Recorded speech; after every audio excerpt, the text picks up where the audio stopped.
ನಮಸ್ಕಾರ ಸ್ನೇಹಿತರೆ, ತಾಯಿಯ ಯೂಟ್ಯೂಬ್ ಚಾನಲ್ಗೆ ತಮ್ಮೆಲ್ಲರಿಗೂ ಆತ್ಮೀಯ ಸ್ವಾಗತ. ಸ್ನೇಹಿತರೆ, ಇದಂತ ವಿಡಿಯೋದಲ್ಲಿ ಪವಿತ್ರ ಪವಿ ಎಂಬತಕ್ಕಂಥವ್ರು ಕಮೆಂಟ್ ಮಾಡಿದರೆ. ಕಮೆಂಟ್ನ ವಿಚಾರ ಈ ರೀತಿಯಾಗಿ ಇದೆ. ನಾನು 1 ಗಂಟೆ ಕುಂಭಕಾಭ್ಯಾಸವನ್ನು ಮಾಡ್ತೇನೆ ಮತ್ತು 1 ಗಂಟೆ ತ್ರಾಟಕಾಭ್ಯಾಸವನ್ನು ಮಾಡ್ತೇನೆ. ಇದರಿಂದ ನನಗೆ ವಿಪರೀತ ಸುಸ್ತಾಗುತ್ತೆ, ಕಾರಣ ತಿಳಿಸಿ ಅಂತ ಅವರು ಕಮೆಂಟ್ ಮಾಡಿದ್ದಾರೆ. ಈ ಒಂದು ವಿಡಿಯೋದ ವಿಷಯ ಇದ್ದರೂ ಕೂಡ ಎಲ್ಲರಿಗೂ ಕೂಡ ಬೇಕಾಗಿರ್ತಕ್ಕಂಥ ಅಂಶ ಇದಾಗಿದೆ. ಅಂದರೆ ತ್ರಾಟಕಾಭ್ಯಾಸವನ್ನು ಮಾಡ್ತಕ್ಕಂಥವ್ರು ಧ್ಯಾನಾಭ್ಯಾಸವನ್ನು ಮಾಡ್ತಕ್ಕಂಥದ್ದು, ಹಾಗೆಯೇ ಕುಂಭಕಾಭ್ಯಾಸವನ್ನು ಮಾಡ್ತಕ್ಕಂಥ ಸಂದರ್ಭದಲ್ಲಿ ಆಗ್ತಕ್ಕಂಥ ವೈಪರೀತ್ಯಗಳನ್ನು ಸರಿಪಡಿಸ್ಕೊಳ್ಳಿಕ್ಕೆ ಈ ಒಂದು ವಿಡಿಯೋ ಸಕಾರಾತ್ಮಕ ಆಗಲಿದೆ, ಪ್ರಯೋಜನಕಾರಿ ಆಗಲಿದೆ. ಗಮನಿಸಿ, ಈ ಒಂದು ವಿಷಯ ಎಂಬತಕ್ಕಂಥದ್ದೇನಿದೆ, ಕುಂಭಕಾಭ್ಯಾಸ, ತ್ರಾಟಕಾಭ್ಯಾಸ, ಧ್ಯಾನಾಭ್ಯಾಸದಲ್ಲಿ ವಿಷಯಗಳು ವೈಪರೀತ್ಯವಾದರೆ ಜೀವನವನ್ನೇ ನಷ್ಟ ಮಾಡ್ತಕ್ಕಂಥ ಸಂದರ್ಭ ಇರುತ್ತೆ. ಆ ಕಾರಣದಿಂದ ವಿಷಯಗಳು ಯಾವ ರೀತಿಯಾಗಿ ಪ್ರಸ್ತುತ ಎಂಬುದನ್ನು ನಾವು ನೋಡೋದಾದರೆ, ಧ್ಯಾನಾಭ್ಯಾಸವನ್ನು ಮಾಡ್ತಕ್ಕಂಥ ಸಂದರ್ಭದಲ್ಲಿ ಮನುಷ್ಯ ಒಬ್ಬರಿಗಿಂತ ಒಬ್ಬರಿಗೆ ಭಿನ್ನವಾಗಿರ್ತಕ್ಕಂಥದ್ದು, ತೂಕದಲ್ಲಿ ವ್ಯತ್ಯಾಸ ಇರತಕ್ಕಂಥದ್ದು ಮತ್ತು ಅವರ ಕ್ಷಮತೆಯಲ್ಲಿ ವ್ಯತ್ಯಾಸ ಇರತಕ್ಕಂಥದ್ದು ಇರುತ್ತೆ.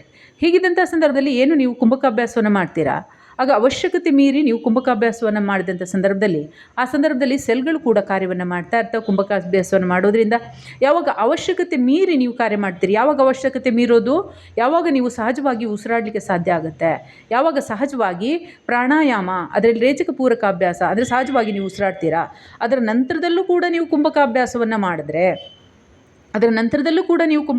ಮಾಡಿದ್ರೆ ಏನಾಗುತ್ತೆ, ಆಗ ನಿಮ್ಮ ಸೆಲ್ಗಳ ಎನರ್ಜಿ ಖರ್ಚಾಗುತ್ತೆ. ಆ ಕಾರಣದಿಂದ ಏನಾಗುತ್ತೆ, ಶರೀರದಲ್ಲಿ ವೀಕ್ನೆಸ್ ಉಂಟಾಗೋದು ಅಥವಾ ಶುಷ್ಕತೆ ಉಂಟಾಗೋದು ಅಥವಾ ತಲೆ ತಿರುಗ್ತಕ್ಕಂಥದ್ದು, ಜೀವಕ್ಕೆ ಸಕಾರಾತ್ಮಕ ಶಕ್ತಿ ಸೆಲ್ಗಳಿಂದ ಲಭ್ಯ ಆಗೋದಿಲ್ಲ ಅಥವಾ ಎನರ್ಜಿಯುಕ್ತ ಒಂದು ವಾತಾವರಣ ಜೀವಕ್ಕೆ ಲಭ್ಯ ಆಗೋದಿಲ್ಲ. ಆಗೇನಾಗುತ್ತೆ, ಅದಕ್ಕೆ ತಲೆ ಸುತ್ತು ಬರೋದು, ಎದ್ದೇಳಲಿಕ್ಕಾಗೋದಿಲ್ಲ ಅಥವಾ ಎನರ್ಜಿ ಲಾಸ್ ಆದಂಥ ಸಂದರ್ಭದಲ್ಲಿ ತಳ್ಳಾಡ್ತಕ್ಕಂಥದ್ದು, ತೂಗಾಡ್ತಕ್ಕಂಥದ್ದು, ಈ ರೀತಿಯಾಗಿ ಆಗುತ್ತೆ. ಒಂದು ರೀತಿಯಾಗಿ ಮದ ಬಂದಂತೆ, ಈ ಡ್ರಿಂಕ್ಸ್ ಮಾಡಿದವ್ರಿಗೆ ಏನಾಗುತ್ತೆ, ಮದ ಬಂದಿರುತ್ತೆ ಅಂತ, ಅದು ಸರಿ ಹೋಗ್ಬೋದು ಇಲ್ಲ. ಅಥವಾ ಶಕ್ತಿ ರೆಡ್ಯೂಸ್ ಆದರೆ ಏನಾಗುತ್ತೆ, ದಿನದಿಂದ ದಿನಕ್ಕೆ ಕಳೆದ್ರೆ ನೋಡಿ ಅವ್ರಿಗೆ ಕೈ ಕಾಲು ನಡ್ಗೋದು ಅಥವಾ ಅವ್ರ ಶರೀರನ್ನೇ ಒಂದು ರೀತಿಯಾಗಿ ಡ್ಯಾನ್ಸ್ ಮಾಡಿದಂತೆ ವೈಬ್ರೇಟಿಂದ ಕೊಟ್ಟಿರುತ್ತೆ. ಯಾಕೆಂದರೆ ಶಕ್ತಿ ಏನಾಗುತ್ತೆ, ಸೆಲ್ಗಳಲ್ಲಿ ಆ ಬೇಕಾದಂಥ ಪೌಷ್ಟಿಕಾಂಶತೆ ಇರೋದಿಲ್ಲ, ಇಮ್ಯುನಿಟಿ ಪವರ್ ಇರೋದಿಲ್ಲ, ಆ ಶಕ್ತಿಯನ್ನು ಕಳೆದ್ಬಿಡುತ್ತೆ. ಒಂದು ರೀತಿಯಾಗಿ ಹತ್ತಿಯಂತೆ ಆ ಸೆಲ್ಗಳೆಲ್ಲ ಒಂದು ರೀತಿಯಾಗಿ ಬೆಂಡಿದ್ದಂತೆ. ಈಗ ಟಿ ವಿ ಅಥವಾ ಫ್ರಿಜ್ಜು ಏನಾದ್ರು ಹೊಸ್ದಾಗಿ ನೀವು ತೊಗೊಂಡು ಬಂದರೆ ಅದಕ್ಕೆ ಬಿಳಿದೊಂದು ಬೆಂಡ್ ಹಾಕಿರ್ತಾರೆ ನೋಡಿ ಸೈಡಿಗೆ, ಅದಕ್ಕೇನೋ ಒಂದು ಹೆಸರಿದೆ. ಆ ಥರ ಸೆಲ್ಗಳಿರ್ತವೆ, ಆದರೆ ಅದರಲ್ಲಿ ಶಕ್ತಿ ಇರೋದಿಲ್ಲ. ಇವುಗಳು ಕೂಡ ನೋಡಲಿಕ್ಕೆ ಸರಿ ತೂಕ ಅಥವಾ ಗಾತ್ರದಲ್ಲಿ ದೊಡ್ಡದಾಗಿರ್ತಾವೆ, ಆದರೆ ಅದನ್ನು ತೆಗೆದುಕೊಂಡು ಹೋದರೆ ತುಂಬ ಹಗುರ ಇರ್ತವೆ. ಹಾಗೆ ಸೆಲ್ಗಳ ಶಕ್ತಿ ಆಗಿರುತ್ತೆ.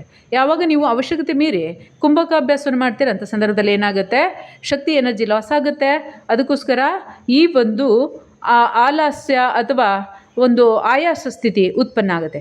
ಯಾವಾಗ ನಿಮಗೆ ಪ್ರಾಣಾಯಾಮ ಸರಿ ಹೋಗುತ್ತೆ ಅಂದಾಗ 1 ನಿಮಿಷ ಅಥವಾ 2 ನಿಮಿಷ ಕುಂಭಕಾಭ್ಯಾಸವನ್ನು ಮಾಡಿ ನಿಲ್ಲಿಸಿಬಿಡಬೇಕು. ಇಲ್ಲದಿದ್ದರೆ ಈ ರೀತಿ ಸಮಸ್ಯೆ ಇರುತ್ತೆ. ನಂತರದಲ್ಲಿ ತ್ರಾಟಕಾಭ್ಯಾಸವನ್ನು ಗಮನಿಸಿ. ತ್ರಾಟಕಾಭ್ಯಾಸ ಅಂದಂಥ ಸಂದರ್ಭದಲ್ಲಿ ನೀವು ನೇರ ದೃಷ್ಟಿ ಮೇಣದ ಬತ್ತಿಗೆ ಅಥವಾ ಯಾವುದೋ ಒಂದು ಫೋಟೋ ಮೂಲಕ ಅಥವಾ ಚಂದ್ರದೇವನ ನೋಡ್ತಾ ಅಥವಾ ಸೂರ್ಯದೇವನನ್ನು ನೋಡ್ತಾ ಅಥವಾ ಯಾವುದಾದ್ರೂ ಒಂದು ಪ್ರತಿಮೆಗಳನ್ನು ನೋಡ್ತಾ ನೀವು ಅಭ್ಯಾಸವನ್ನು ಮಾಡ್ತಕ್ಕಂತಹ ಸಂದರ್ಭದಲ್ಲಿ ಕಣ್ಣುಗಳ ದೃಷ್ಟಿ ನೇರವಾಗಿರೋದ್ರಿಂದ ಈ ದೇಹ ಪಂಚತತ್ವದಿಂದ ನಿರ್ಮಾಣವಾಗಿದೆ. ಪಂಚೇಂದ್ರಿಯಗಳಲ್ಲಿ ಮುಖ್ಯವಾಗಿರ್ತಕ್ಕಂಥದ್ದು ಕಣ್ಣು. ಇದು ಆ ಕಡೆ ಈ ಕಡೆ ಮಾಡ್ತಾ ಇದ್ದರೆ ಏನೋ ಆಕಾಶ ತತ್ವ, ಭೂತತ್ವ, ಜಲತತ್ವ, ವಾಯುತತ್ವ, ಅಗ್ನಿತತ್ವ ಇದನ್ನು ಸಮಾನಾಂತರವಾಗಿ ಸ್ವೀಕರಿಸ್ತಾ ಇರುತ್ತೆ.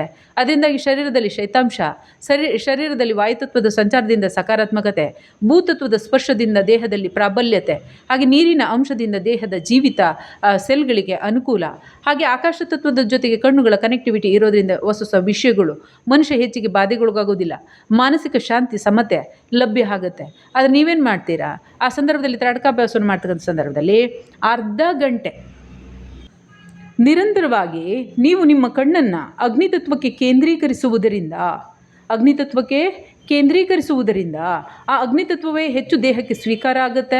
ಆ ಸಂದರ್ಭದಲ್ಲಿ ದೇಹದ ನೀರಿನ ಅಂಶ ಅಂದರೆ ಶೈತಾಂಶ ಕಡಿಮೆ ಆಗ್ತಕ್ಕಂಥದ್ದು, ರಕ್ತದ ಆ ಒಂದು ತೆಳು ಇರ್ತಕ್ಕಂಥ ಸ್ಥಿತಿ ಏನಿದೆ ಅದು ಗಟ್ಟಿಯಾಗ್ತಕ್ಕಂಥದ್ದು. ಉದಾಹರಣೆಗೆ ನಾವು ಒಲೆ ಮೇಲಿಟ್ಟು ಒಂದು ಸಕ್ಕರೆ ನೀರು ಹಾಕಿದ್ರೆ ಅದು ಪಾಕವಾಗಿ ಹೇಗೆ ತಿರುಗುತ್ತೆ, ಅದರ ನಂತರದಲ್ಲಿ ನಾವು ಕೊನೆಗೆ ನೋಡಿದಂಥ ಪಕ್ಷದಲ್ಲಿ ಏನಾಗುತ್ತೆ, ಗಟ್ಟಿ ಆಗುತ್ತೆ, ಪಾಕವಾಗಿಬಿಡುತ್ತೆ, ತೆಳು ಇರೋದಿಲ್ಲ ನೀರಿನಂತೆ. ಹಾಗೆ ಕಾರಣ ಏನದಕ್ಕೆ, ಶಾಖವನ್ನು ನಾವು ಕೊಟ್ವಿ, ಅದಕ್ಕೆ ಸಕ್ಕರೆ ನೀರು ಹೋಗಿ ಆ ಒಂದು ಪಾಕ ಆಗಿಬಿಡ್ತು. ಆ ನಳಪಾಕ ಅಂತನಾದ್ರು ಕರೀರಿ, ಎಳೆಪಾಕ ಅಂತನಾದರೂ ಕರೀರಿ, ಯಾವುದೋ ಒಂದು ಪಾಕ ಆಯಿತು. ಹಾಗೆ ದೇಹದಲ್ಲೂ ಕೂಡ ರಕ್ತ ಅಷ್ಟೇ. ನೀವು ನೇರವಾಗಿ ತ್ರಾಟಕಾಭ್ಯಾಸವನ್ನು ಯಾವುದಾದ್ರೂ ಒಂದು ಅಗ್ನಿತತ್ವದ ಆಧರಿಸಿ ಅಂದರೆ ಮೇಣದ ಬತ್ತಿಯನ್ನು ಆಧರಿಸಿ ನೀವು ಅಭ್ಯಾಸವನ್ನು ನೀವು ಮಾಡ್ತಾ ಇದ್ದರೆ ಆ ಸಂದರ್ಭದಲ್ಲಿ ಕೇವಲ ಕಣ್ಣು ಅಗ್ನಿತತ್ವವನ್ನೇ ಸ್ವೀಕರಿಸುತ್ತೆ. ಆ ಕಾರಣದಿಂದ ಯಾವಾಗ ಎಷ್ಟು ಅಭ್ಯಾಸ ಬೇಕೋ ಆ ಅಭ್ಯಾಸಕ್ಕೆ ಮಿಗಿಲಾಗಿ ಯಾವುದೇ ಮಾರ್ಗದರ್ಶನ ಇಲ್ಲದೆ ತ್ರಾಟಕ ಅಭ್ಯಾಸವನ್ನು ಹೆಚ್ಚು ಮಾಡಬಾರ್ದು. ಅಂಥ ಸಂದರ್ಭದಲ್ಲಿ ಹಾನಿ ಆಗ್ತಕ್ಕಂಥ ಸಾಧ್ಯತೆ ಇರುತ್ತೆ. ಯಾವಾಗ ಅರ್ಧ ಗಂಟೆ ನೀವು ವಿದ್ಯಾಭ್ಯಾಸವನ್ನು ಈ ಒಂದು ತ್ರಾಟಕಾಭ್ಯಾಸವನ್ನು ನೀವು ಮಾಡ್ತೀರಾ ಆ ಸಂದರ್ಭದಲ್ಲಿ ಅಗ್ನಿತತ್ವ ನೇರವಾಗಿ ಕಣ್ಣಿನ ನರಗಳಿಗೆ ತಲುಪಿ ಕಣ್ಣುಗಳ ನರಗಳು ಶುಷ್ಕವಾಗ್ತಕ್ಕಂಥದ್ದು, ಶಕ್ತಿಹೀನ ಆಗ್ತಕ್ಕಂಥದ್ದು, ಪ್ರಾಬಲ್ಯ ಆಗ್ತಕ್ಕಂಥದ್ದು, ಅಥವಾ ನಾನು ಮೊದಲೇ ಹೇಳ್ದನಲ್ಲ ಆ ರೀತಿಯಾಗಿ ಬೆಂಡ್ ಆಗ್ತಕ್ಕಂಥದ್ದು ಆಗುತ್ತೆ. ಇದರಿಂದ ಏನಾಗುತ್ತೆ, ಮನುಷ್ಯನ ಕಣ್ಣುಗಳಲ್ಲಿ ಕಾಂತಿ, ತೇಜಸ್ಸು, ವರ್ಚಸ್ಸು ಕಡಿಮೆ ಆಗುತ್ತೆ. ಈಗ ಮನುಷ್ಯ ಅವಶ್ಯಕತೆ ಮೀರಿ ಕೆಲಸ ಮಾಡೋದು, ಅವಶ್ಯಕತೆ ಮೀರಿ ನಿದ್ದೆಗಟ್ಟೋದು, ಅವಶ್ಯಕತೆ ಮೀರಿ ಆಹಾರ ಸರಿಯಾಗಿ ಸೇವಿಸೋದಿಲ್ಲ, ಯಾವುದೋ ಒಂದು ಕಾರಣಕ್ಕೆ ದೇಹವನ್ನು ಸದಾ ಕಾಲ ಕಾರ್ಯನಿರತವಾಗಿರುವಂತೆ ಮಾಡಿದ್ರೆ ಏನಾಗುತ್ತೆ, ದೇಹದಲ್ಲಿ ಶುಷ್ಕತೆ, ಸಣ್ಣ ಆಗ್ತಕ್ಕಂಥದ್ದು, ಕಣ್ಣುಗಳಲ್ಲಿ ಕಾಂತಿ ಇಲ್ಲ, ವಿಪರೀತವಾದಂಥ ಶರೀರದಲ್ಲಿ ನೋವು ಅಥವಾ ಸುಸ್ತು ಎಂಬತಕ್ಕಂಥದ್ದು ಇರುತ್ತೆ. ಹಾಗೆಯೇ ನೀವು ತ್ರಾಟಕಾಭ್ಯಾಸವನ್ನು ಮಾಡೋ ಕಾರಣದಿಂದ ಯಾವೊಂದು ಆಸನವನ್ನು ಹಾಕ್ಕೊಂಡಿದ್ದೀರಾ ಆ ಆಸನಕ್ಕೆ ಸಂಬಂಧಪಟ್ಟಂತೆ ನೀವು ಎನರ್ಜಿ ಊರ್ಜಿಯನ್ನು ನೀವು ಮೇಲ್ಗಡೆಯಿಂದ ಪಡಿತಾ ಇದ್ದರೆ ಅದು ಮೂಲಾಧಾರ ಚಕ್ರದ ಮೂಲಕ, ಅಂದರೆ ಶೌಚಾದಿ ಕ್ರಿಯೆಗಳನ್ನು ಮಾಡ್ತಕ್ಕಂಥ ಜಾಗದ ಮೂಲಕ ಅದು ಹೊರಗಡೆ ಹೋಗ್ತಾ ಇದೆಯೋ ಅದನ್ನು ನೀವು ಗಮನಿಸಿ. ಅಂಥ ಸಂದರ್ಭದಲ್ಲಿ ಮೂಲಬಂಧವನ್ನು ಕೂಡ ಹಾಕೋಬೇಕು ಅಥವಾ ಆಸನಗಳನ್ನು ನೀವು ಹಾಕೋಬೇಕು. ಆಸನಗಳು ಹಾಕ್ಕೊಂಡಂಥ ಸಂದರ್ಭದಲ್ಲೂ ಕೂಡ ಮೂಲಾಧಾರ ಚಕ್ರದ ಜಾಗೃತಿಯಾಗಿದ್ದರೆ ಅಲ್ಲಿ ಕಾರ್ಯಗಳು ಪ್ರಾರಂಭ ಆಗಿರುತ್ತೆ. ಎನರ್ಜಿ ಕೂಡ ನೀವು ಮೂಲಬಂಧವನ್ನು ಹಾಕ್ಕೊಳ್ಳಿಲ್ಲ ಅಂದರೆ ಎನರ್ಜಿ ಮೇಲೆ ಪಡೆದಿದ್ದು ಕೆಳಗಡೆ ಹೋಗ್ತಾ ಇರುತ್ತೆ. ಹಾಗೇನಾಗುತ್ತೆ, ಮನುಷ್ಯನ ಸುಸ್ತಾಗುತ್ತೆ, ಜೀವಕ್ಕೆ ಸುಸ್ತಾಗುತ್ತೆ, ಸೆಲ್ಗಳಲ್ಲಿ ಪ್ರಾಬಲ್ಯ ಇರೋದಿಲ್ಲ. ಅದರಿಂದಾಗಿ ಎಷ್ಟು ಬೇಕು ಅಷ್ಟು ತ್ರಾಟಕಾಭ್ಯಾಸ ದಿನದಿಂದ ದಿನಕ್ಕೆ ಅಥವಾ 1 ನಿಮಿಷ 2 ನಿಮಿಷ ಹೀಗೆ ದಿನದಿಂದ ದಿನಕ್ಕೆ ತ್ರಾಟಕಾಭ್ಯಾಸವನ್ನು ಹೆಚ್ಚಿಸಬೇಕೇ ವಿನ ಎಲ್ಲೋ ಒಂದು ಯೂಟ್ಯೂಬಲ್ಲಿ ನೋಡಿಕೊಂಡು ಯಾರೋ ಹೇಳಿದ್ರು ಅಂತಾನೋ ಅಥವಾ ಯಾವುದೋ ಒಂದು ಪುಸ್ತಕದಲ್ಲಿ ಬರೆದಿದ್ದಾರೆ ಅಂತನೋ ಹೇಳ್ಕೊಂಡು ನೀವೇ ಸ್ವಯಂ ಇನ್ಸ್ಪೆರಿಮೆಂಟ್ ಅದನ್ನು ಮಾಡಲಿಕ್ಕೆ ಹೋಗಬಾರ್ದು. ಇನ್ಸ್ಪೆರಿಮೆಂಟ್ ಅಲ್ಲ, ಎಕ್ಸ್ಪೆರಿಮೆಂಟ್ ನೀವು ಮಾಡಲಿಕ್ಕೆ ಹೋಗಬಾರ್ದು. ಈ ಒಂದು ಎಕ್ಸ್ಪೆರಿಮೆಂಟ್ ನೀವು ಮಾಡಲಿಕ್ಕೆ ಹೋದರೆ ಮಾರ್ಗದರ್ಶನ ಇಲ್ಲದೆ ಹಾನಿಗೊಳಗಾಗುತ್ತೆ. ಅದಂಗೆ ವಿತೌಟ್ ಗುರು ಈ ಒಂದು ಈ ಸ್ಪಿರಿಚುವಲ್ ಯಾವುದೋ ಒಂದು ಪ್ರಾಕ್ಟೀಸ್ ಏನಿದೆ, ಈ ಒಂದು ಇನ್ವೆಸ್ಟಿಗೇಷನ್ ರೀತಿಯಾಗಿ ನಿಮ್ಮನ್ನು ನೀವು ಒಳಪಡಿಸ್ಕೋಬಾರ್ದು. ಈ ರೀತಿ ಆದಾಗ ಏನಾಗುತ್ತೆ, ಆ ಕಣ್ಣುಗಳಲ್ಲಿ ಕಾಂತಿ, ಶಾಂತಿ ಇದು ಕಡಿಮೆ ಆಗುತ್ತೆ. ಹಾಗಾಗಿ ನಿಮಗೆ ಸುಸ್ತು, ಆಲಸ್ಯ ಆಗುತ್ತೆ. ಜೊತೆಗೆ ಇನ್ನೊಂದು ಅಂಶವನ್ನು ಕೂಡ ಗಮನಿಸಿ, ನೀವು ಕಾನ್ಸಂಟ್ರೇಟ್ ಇದ್ದರೆ, ನೀವು ಓಡಾಡ್ತಾ ಇದ್ದರೆ, ಮಾಡ್ತಾ ಇದ್ದರೆ ಶರೀರಕ್ಕೆ ಪಂಚತತ್ವದ ದೇಹಕ್ಕೆ ಪಂಚತತ್ವದ ಶಕ್ತಿ ಲಭ್ಯ ಆಗ್ತಾ ಇರುತ್ತೆ. ಅದೇ ನೀವು ಒಂದೇ ಜಾಗದಲ್ಲಿ ಕೂತ್ಕೊಂಡು ಆಸನವನ್ನು ಮಾಡೋದ್ರಿಂದ ಮುದ್ರೆಯನ್ನು ಕೂಡ ನೀವು ಹಿಡಿದಿರ್ತೀರಾ. ಮುದ್ರೆಯಲ್ಲಿ ಈ ಒಂದು ಅಗ್ನಿತತ್ವ ಮತ್ತು ವಾಯುತತ್ವದ ಸ್ಥಿತಿಯನ್ನು ನಾವು ಕಾಣ್ತೇವೆ. ಅದರಲ್ಲಿ ಹೆಬ್ಬೆರಳಲ್ಲಿ, ತೋರ್ಬೆರಳಲ್ಲಿ. ಇದನ್ನೇ ಧ್ಯಾನ ಮುದ್ರೆ ಅಥವಾ ಸುಖಾಸನದಲ್ಲಿ ನೀವು ಕೂತ್ಕೊಂಡು ಧ್ಯಾನಾಭ್ಯಾಸವನ್ನು ನೀವು ಮಾಡ್ತಾ, ಕುಂಭಕಾಭ್ಯಾಸ ಅಥವಾ ಈ ಒಂದು ತ್ರಾಟಕಾಭ್ಯಾಸವನ್ನು ನೀವು ಮಾಡ್ತಾ ಇದ್ದರೆ ಆ ಸಂದರ್ಭದಲ್ಲಿ ಅಗ್ನಿತತ್ವ, ವಾಯುತತ್ವ ಆ ಕಾರ್ಯಗಳನ್ನು ಮಾಡಲಿಕ್ಕೆ ಪ್ರಾರಂಭ ಮಾಡ್ತವೆ ದೇಹದಲ್ಲಿ. ಆಗ ಅದರಲ್ಲಿ ಹೆಚ್ಚಾದರೆ, ಅವಶ್ಯಕತೆ ಹೆಚ್ಚಾದರೆ ದೇಹ ಶುಷ್ಕವಾಗೋದು, ಸಣ್ಣ ಆಗೋದು, ಶಕ್ತಿಹೀನ ಆಗೋದು, ಸುಸ್ತಾಗೋದು ಆಗುತ್ತೆ. ಅದನ್ನು ಕೂಡ ನೀವು ಅಂಶವನ್ನು ಗಮನಿಸಬೇಕಾಗುತ್ತೆ. ಯಾವುದೇ ಅತಿಯಾದರೂ ಕೂಡ ಅದು ವಿಷವೇ ಹೌದು. ಹಾಗಾಗಿ ಧ್ಯಾನಾಭ್ಯಾಸದಲ್ಲೂ ಕೂಡ ಅಷ್ಟೇ ನಿಯಮಿತ ಬೇಕು, ಕುಂಭಕಾಭ್ಯಾಸದಲ್ಲೂ ನಿಯಮ ಬೇಕು. ಹಾಗೆಯೇ ಈ ತ್ರಾಟಕಾಭ್ಯಾಸದಲ್ಲೂ ಕೂಡ ನಿಯಮ ಬೇಕು. ನಿಮಗೆ ಶರೀರಕ್ಕೆ ಯಾವಾಗ ಹಾಯಾಗುತ್ತೆ, ನಿಮ್ಮ ಮನಸ್ಸಿಗೆ ಮುದ ಅನಿಸುತ್ತೆ, ಅಂದರೆ ಒಂದು ರೀತಿ ಉಲ್ಲಾಸ ಅನಿಸುತ್ತೆ, ಜೀವನದಲ್ಲಿ ಒಂದು ರೀತಿ ಶಕ್ತಿ ಪ್ರಾಬಲ್ಯತೆ ಅನಿಸುತ್ತೆ, ಅಂಥ ಸಂದರ್ಭದಲ್ಲಿ ಈ ಅಭ್ಯಾಸಗಳು ಸರಿಯಾಗಿದ್ದಾವೆ ಅಂತ ಅರ್ಥ. ಅಥವಾ ವ್ಯತ್ಯಾಸ ಆದರೆ ಅದು ನಿಮ್ಮ ಅಭ್ಯಾಸ ಪ್ರಾಕ್ಟೀಸ್ ಏನಿದೆ ಸರಿ ಇಲ್ಲ ಅಂತ ಅರ್ಥ. ಅವಶ್ಯಕತೆ ಮೀರಿ ಕುಂಭಕಾಭ್ಯಾಸವನ್ನು ಮಾಡದಿರಿ, ಅದರಿಂದ ಸೆಲ್ಗಳಿಗೆ ಶಕ್ತಿ ಹೀನ ಆಗುತ್ತೆ. ಅಭ್ಯಾಸವನ್ನು, ತ್ರಾಟಕಾಭ್ಯಾಸವನ್ನು ಕೂಡ ಅವಶ್ಯಕತೆ ಮೀರಿ ತ್ರಾಟಕಾಭ್ಯಾಸವನ್ನು ಮಾಡಿದಿರಿ. ಯಾವಾಗ ಅಭ್ಯಾಸ ಮಾಡಿದಾಗ ನಿಮ್ಗೆ ಹಾಯಾಗುತ್ತೆ, ಅದ್ರ ಮೇಲೆ 1-2 ನಿಮಿಷ ಅಭ್ಯಾಸ ಮಾಡಿ ನಂತರದಲ್ಲಿ ಅಭ್ಯಾಸವನ್ನು ಮಾಡಿದಿರಿ. ಇಲ್ಲಿ ಕುಂಭಕಾಭ್ಯಾಸದಲ್ಲಿ ನೀವು ಗಮನಿಸಿ, ಯಾವುದೇ ರೀತಿಯಾದಂತಹ ದೇಹಕ್ಕೆ ಚಳಿ ಆಯಿತು ಅಂದರೆ ಅಂಥ ಸಂದರ್ಭದಲ್ಲಿ ಬೆಂಕಿಯನ್ನು ನೀವು ಕಾಯಿಸ್ಕೊಳ್ಳಿಕ್ಕೆ ಹೋಗ್ತೀರಾ. ಆ ಚಳಿ ಹೋದ್ಮೇಲೆ ನೀವು ಎದ್ದು ಬರಬೇಕು.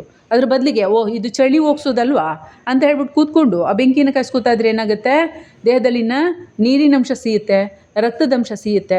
ಅದರಿಂದಾಗಿ ದೇಹದಲ್ಲಿ ಏನಾಗುತ್ತೆ, ಚರ್ಮದಲ್ಲಿ ಶುಷ್ಕತೆ, ದೇಹದಲ್ಲಿ ದೇಹ ಸಣ್ಣ ಆಗ್ತಕ್ಕಂಥದ್ದು, ಕೃಶವಾಗ್ತಕ್ಕಂಥದ್ದು, ಅಥವಾ ದೇಹದಲ್ಲಿ ಸುಸ್ತು ಆಗ್ತಕ್ಕಂಥದ್ದು ಸಾಮಾನ್ಯವಾಗಿ ಆಗುತ್ತೆ. ಅದರಿಂದಾಗಿ ಕುಂಭಕಾಭ್ಯಾಸವಾಗಲಿ ಅಥವಾ ತ್ರಾಟಕಾಭ್ಯಾಸವಾಗಲಿ ನಿಯಮಿತವಾಗಿರಬೇಕು. ಯಾವಾಗ ನೀವು ಅಭ್ಯಾಸ ಮಾಡಿದಾಗ ನನಗೆ ಹಾಯಾಗಿದೆ ಅಂತ ಅನಿಸುತ್ತೆ ಆ ಸಂದರ್ಭದ ಮೇಲೆ 1 ಅಥವಾ 2 ನಿಮಿಷ ಪ್ರಾಕ್ಟೀಸ್ ಮಾಡಬೇಕು. ಅದಕ್ಕಿಂತ ಹೆಚ್ಚಾಗಿ ಮಾಡಬಾರ್ದು. ಆಸನಗಳ ಬಗ್ಗೆ ಗಮನ ಇರಲಿ, ಸುತ್ತಮುತ್ತ ಎನರ್ಜಿ ಇದ್ದರೆ ಅದ್ರ ಬಗ್ಗೆ ಗಮನ ಇರಲಿ. ಆ ರೀತಿಯಾಗಿದ್ದರೆ ನೆಗೆಟಿವಿಟಿ ರಿಮೂವ್ ಧೂಪದ ಪೌಡ್ರನ್ನು ತರಿಸ್ಕೊಂಡು ಸುತ್ತಮುತ್ತ ಹಾಕೊಳ್ಳಿ. ಮತ್ತು ನಿಮ್ಮ ಸುತ್ತ ಸುರಕ್ಷಾ ಚಕ್ರ ಸಂಕಲ್ಪವನ್ನು ನೀವು ಮಾಡ್ಕೊಳ್ಳಿ. ಅದರಿಂದಾಗಿ ನಿಮಗೆ ರಕ್ಷಣೆ ಲಭ್ಯ ಆಗುತ್ತೆ. ವಿತೌಟ್ ಯಾವುದೇ ಗುರು ಮಾರ್ಗದರ್ಶನ ಇಲ್ಲದೆ ಈ ತ್ರಾಟಕಾಭ್ಯಾಸವನ್ನು ಹೆಚ್ಚು ನೀವು ಪ್ರಾಕ್ಟೀಸ್ ಮಾಡೋದ್ರಿಂದ ಈ ಎನರ್ಜಿಗಳು ಕೂಡ ನೇರವಾಗಿ ಕಣ್ಣಿನ ಮೂಲಕ ದೇಹ ಸೇರ್ತಕ್ಕಂಥದ್ದು ಕೂಡ ಸಾಧ್ಯ ಇರುತ್ತೆ. ಅದರಿಂದಾಗಿ ಯಾವ್ಯಾವುದು ಚಿತ್ರಗಳನ್ನು ಇಟ್ಕೊಂಡು ಅಭ್ಯಾಸವನ್ನು ಮಾಡಬಾರ್ದು. ಕೇವಲ ಮೇಣದ ಬತ್ತಿ ಅಥವಾ ಪ್ರಾಕೃತಿಕವಾಗಿರ್ತಕ್ಕಂಥ ಸೂರ್ಯದೇವ ಚಂದ್ರದೇವನನ್ನು ನೋಡ್ತಾ ಈ ಒಂದು ಪ್ರಾಕ್ಟೀಸ್ ಮಾಡ್ತಕ್ಕಂಥದ್ದು ಉತ್ತಮ. ಇದ್ರ ಬಗ್ಗೆ ಈಗಾಗಲೇ ವಿಡಿಯೋ ನಾನು ಮಾಡಿದ್ದೇನೆ. ಅಥವಾ ಯಾವುದಾದ್ರು ದೇವರ ಮೂರ್ತಿ ಅಥವಾ ದೇವರ ಫೋಟೋಗಳನ್ನು ಇಟ್ಕೊಂಡು ತ್ರಾಟಕ ಅಭ್ಯಾಸವನ್ನು ಮಾಡ್ತಕ್ಕಂಥದ್ದು ಉತ್ತಮ. ಹಾಗಾಗಿ ಗಮನಿಸಿ, ಕನ್ನಡಿ ಮೂಲಕ ಕೂಡ ಎನರ್ಜಿಗಳು ಅಂದರೆ ನೆಗೆಟಿವ್ ಎನರ್ಜಿಗಳು ಕೂಡ ಕಣ್ಣುಗಳ ಮೂಲಕ ದೇಹವನ್ನು ಪ್ರವೇಶಿಸ್ತವೆ.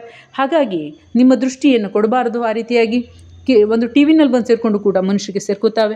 ಹಾಗೆ ಒಂದು ಫೋನ್ಗಳ ಮೂಲಕ ಕೂಡ ಮನುಷ್ಯನ ಸೇರ್ಕೋತಾವೆ. ಯಾಕೆಂದರೆ ಅದು ಕನ್ನಡಿ ಗ್ಲಾಸ್ ಇರ್ತಕ್ಕಂಥದ್ದು, ಅವಕ್ಕೇನು ಅಡ್ಡಿ ಆಗೋದಿಲ್ಲ, ಗ್ಲಾಸ್ ಆಗಲಿ ಕನ್ನಡಿ ಆಗಲಿ. ಹಾಗಾಗಿ ಟಿ ವಿ ಆಗಿರ್ಬೋದು, ಫೋನ್ ಆಗಿರ್ಬೋದು, ಇಂಥ ಸಂದರ್ಭದಲ್ಲಿ ವಶೀಕರಣವನ್ನು ಮಾಡ್ಕೊಳ್ಳಿಕ್ಕೆ ಇಂಥದ್ದೆಲ್ಲ ಬಳಸಲಾಗುತ್ತೆ.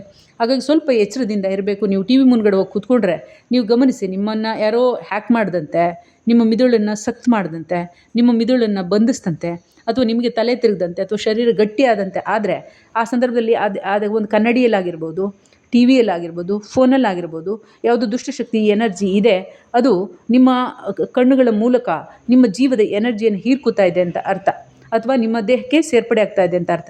ಹಾಗಾಗಿ ಈ ಲೋಕದಲ್ಲಿ ಅಗೋಚರವಾಗಿರ್ತಕ್ಕಂಥದ್ದು ಸಾಕಷ್ಟು ಎನರ್ಜಿ ಇದೆ, ಸಾಕಷ್ಟು ಕಾರ್ಯಾವಳಿಗಳು ಕೂಡ ನಡೀತಾ. ಅದರಿಂದಾಗಿ ಸಕಾರಾತ್ಮಕ ಅಂದ್ಕೊಂಡು ಕುಂಭಕ ಅಭ್ಯಾಸ ಹಾಗೆ ತ್ರಾಟಕ ಅಭ್ಯಾಸ ಇದನ್ನು ನಿಯಮಬದ್ಧವಿಲ್ಲದೆ ಮಾಡದಿರಿ. ನಿಯಮಬದ್ಧವಾಗಿ ಕಾರ್ಯವನ್ನು ಮಾಡಿ. ಇದರಿಂದ ಅನುಕೂಲ ಲಭ್ಯ ಆಗುತ್ತೆ. ಸಕಾರಾತ್ಮಕ ಮಾಡಬೇಕು. ನಿಮಗೆ ಪಾಸಿಟಿವ್ ಅನ್ಸಿದ್ರೆ 1-2 ನಿಮಿಷ ಅದ್ರ ಮೇಲೆ ಪ್ರಾಕ್ಟೀಸ್ ಮಾಡಬೇಕು. ಅದಕ್ಕಿಂತ ಹೆಚ್ಚು ಪ್ರಾಕ್ಟೀಸ್ ಮಾಡಬಾರ್ದು. ಅದರಿಂದಾಗಿ ಮೇರುದಂಡವನ್ನು ನೇರವಾಗಿರಿಸ್ಕೊಳ್ತಕ್ಕಂಥ ಕಾರ್ಯವನ್ನು ನೀವು ಮಾಡಬೇಕು. ನೀವು ಸ್ಟೇಬಲ್ ಆಗಿರೋದ್ರಿಂದ ಈ ಪಂಚತತ್ವದ ಶಕ್ತಿ ಸಕಾರಾತ್ಮಕವಾಗಿ ಆ ಸಮಯಕ್ಕೆ ದೇಹಕ್ಕೆ ಲಭ್ಯ ಆಗ್ತಿರೋದಿಲ್ಲ. ಆಸನಗಳನ್ನೇನು ಹಾಕ್ಕೊಂಡಿರ್ತೀರ, ಮುದ್ರೆಯನ್ನು ಹಾಕ್ಕೊಂಡಿರ್ತೀರ, ಅದರ ಶಕ್ತಿ ಲಭ್ಯ ಆಗ್ತಾ ಇರುತ್ತೆ. ಅದರಿಂದಾಗಿ ಅದರ ಸಮತೋಲನತೆಯನ್ನು ಕಾಯ್ದುಕೊಳ್ತಕ್ಕಂಥದ್ದು ಉತ್ತಮ. ಅದೇ ರೀತಿಯಾಗಿ ಆಗಬೇಕು. ಹಾಗೆಯೇ ನೀವು ಧ್ಯಾನಾಭ್ಯಾಸವನ್ನು ಮಾಡ್ತಕ್ಕಂಥ ಜಾಗ ಅಥವಾ ಈ ತ್ರಾಟಕ ಅಭ್ಯಾಸ ಕುಂಭಕ ಅಭ್ಯಾಸವನ್ನು ಮಾಡ್ತಕ್ಕಂಥ ಜಾಗ ಶುದ್ಧವಾದಂಥ ಗಾಳಿ ಸಂಚಾರಕ್ಕೆ ಅವಕಾಶ ಇರಬೇಕು. ಕಿಟಕಿಯಲ್ಲಿ ನೀಟಾಗಿ ಬಾಗಿಲಲ್ಲಿ ನೀಟಾಗಿ ಬೆಳಕು ಬರ್ತಕ್ಕಂತಹ ಕೋಣೆಗಳಾಗಬೇಕು. ಕತ್ತಲೆ ಕೋಣೆಗಳಲ್ಲಿ ಮಾಡಬಾರ್ದು. ಮಂದ ಬೆಳಕುಗಳು ಉತ್ತಮ, ಅದರಲ್ಲಿ ಎನರ್ಜಿಗಳಿದ್ದರೆ ಕಷ್ಟ. ಇದೆಲ್ಲ ಕೂಡ ನೀವು ಗಮನಿಸಿ ಕಾರ್ಯವನ್ನು ಮಾಡಬೇಕಾಗತ್ತೆ. ಈ ವಿಡಿಯೋದಲ್ಲಿ ವಿಷಯಗಳು ಇಷ್ಟ ಇದ್ದರೆ ಲೈಕ್ ಮಾಡಿ, ಶೇರ್ ಮಾಡಿ, ಕಮೆಂಟ್ ಮಾಡಿ, ಚಾನಲ್ ಸಬ್ಸ್ಕ್ರೈಬ್ ಮಾಡ್ಕೊಳ್ಳಿ. ಜೊತೆಗೆ ಮನೆಯಲ್ಲಿ ನೆಗೆಟಿವಿಟಿ ಆತ್ಮಗಳ ಸಮಸ್ಯೆ ಇದ್ದರೆ, ಧ್ಯಾನಾಭ್ಯಾಸವನ್ನು ಮಾಡೋದಾದರೆ, ತ್ರಾಟಕ ಅಭ್ಯಾಸವನ್ನು ಮಾಡೋದಾದರೆ, ಕುಂಭಕ ಅಭ್ಯಾಸವನ್ನು ಮಾಡೋದಾದರೆ, ಜಪವನ್ನು ಮಾಡೋದಾದರೆ, ಮಂತ್ರ ಜಪವನ್ನು ಮಾಡೋದಾದರೆ, ಪೂಜೆ ಮಾಡೋದಾದರೆ, ಇಂತಹ ಜಾಗದಲ್ಲಿ ಯಾವುದೇ ನೆಗೆಟಿವಿಟಿ ಎನರ್ಜಿಗಳು ಇರಬಾರ್ದು ಅಂತ ನೀವು ಅಂದ್ಕೊಳ್ಳೋದಾದರೆ ಇಲ್ಲಿ ನೆಗೆಟಿವಿಟಿ ರಿಮೂವಲ್ ಧೂಪದ ಪೌಡರ್ ಲಭ್ಯ ಇದೆ. ಇದನ್ನು ಮನೆಯಲ್ಲಿ ಅಂಗಡಿ ಬಳಿ ಮುಂಗಟ್ಟು ಸ್ಥಳಗಳಲ್ಲಿ ಹಾಕೋಬೋದು.